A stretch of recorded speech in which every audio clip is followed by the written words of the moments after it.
क्या बयान दे रहे हैं, हम उनके बयानों पर नहीं जाते। हम अपने पार्टी का और अपनी सरकार के विकास के संबंध में जो प्रक्रियाएं चल रही हैं उन पर जाते हैं। जिस तरह से वो शूद्रों वाली बात करते हैं, तो क्या ऐसे में भाजपा को उन्हें शूद्रों का प्रमाण पत्र दे देना चाहिए? मैं शूद्र हूँ और मैं बैठी हुई हूँ मंच पर, और सबसे पहला स्थान मुझे दिया हुआ है पार्टी में, और हमेशा ही पार्टी मुझे लेके चली है, ये प्रमाण है इस बात का। तो क्या भाजपा को समाजवादी पार्टी को भी दे देना चाहिए इस तरह के प्रमाण पत्र? ऐसा है ना, वो क्या बोल रहे हैं, हमें उस पर नहीं जाना है। हमारी पार्टी किसी भी जाति को, किसी भी धर्म को, किसी भी वर्ग को, किसी भी संप्रदाय को, किसी भी धर्म किसी को लेकर नहीं चलती है। वो सबके लिए बराबर समझती है। हम ये शूद्र ब्राह्मण और ये सब नहीं मानते।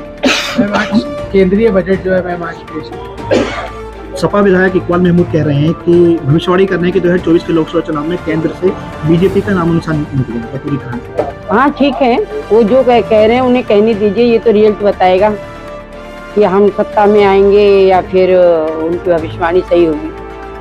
अखिलेश का ये कहना है कि बीजेपी और वर्तमान में भी आप देख लीजिए नामो निशान किसका मिटा हुआ है, भविष्य भी बताएगा कि नामो निशान किसका मिटेगा। ऐसे कहने से किसी का नामो निशान नहीं मिटता।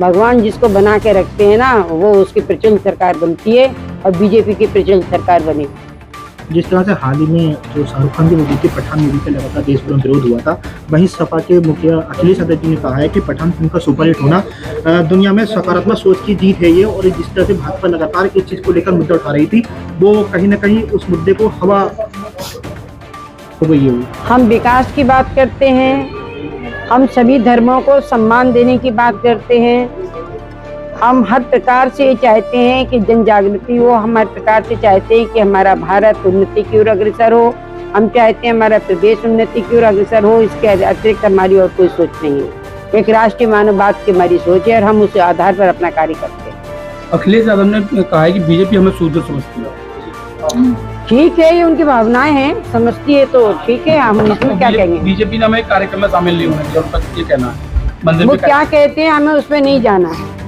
भारतीय जनता पार्टी किसी भी धर्म को लेकर, किसी भी जाति को लेकर, किसी वर्ग को लेकर कोई कार्य नहीं करती है। ये विपक्ष का सोच है और विपक्ष इस संबंध में कुछ भी सोच सकता है, उस पर कोई प्रतिबंध नहीं है। मंदिर में कार्यक्रम में शामिल होने गए थे, उनका कहना है कि वहाँ पे हमें शामिल नहीं होने दिया। अब वो कह रहे हैं, हम तो गुंडे भेज दिए। ठीक है, वो जो भी कह रहे हैं वो जाने, हमें इस संबंध में कुछ कहना नहीं। प्रहलाद मौर्य जी लगातार रामचरितमानस पर सवाल उठा रहे हैं। वहीं समाजवादी पार्टी के एक और नेता हैं लालजी पटेल, उन्होंने कहा है कि होलिका दहन के दिन रामचरितमानस की जो है प्रतियां जला देनी चाहिए। रामचरितमानस एक ऐसा ग्रंथ है, हमारे हिंदुओं का आस्था का प्रतीक है, जिसमें दया है, धर्म है, कर्तव्य है, त्याग है, जो मानवता का प्रतीक है।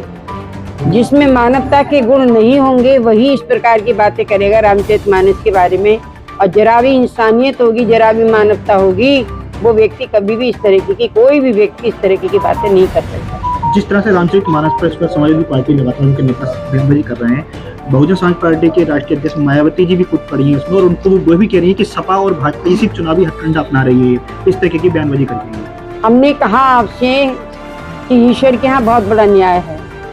भगवान ने आज उनको इस लायक नहीं छोड़ा है कि वो कुछ कर सकें, केवल कहने के लायक ही छोड़ा है। वो जहाँ तहाँ कह रहे हैं और अपना मन की भड़ास को निकाल रहे हैं। दिल्ली के मुगल गार्डन का नाम अमृत उद्यान रखा गया है, लेकिन संभल के सपा सांसद डॉक्टर शफीक रहमान बर्क कहते हैं कि मैं आज भी उसको मुगल गार्डन ही कहता हूँ और कहता रहूँगा। वो ठीक है, उन्हें कौन रोक थोड़ी रहा है कोई, वो कुछ भी कहें।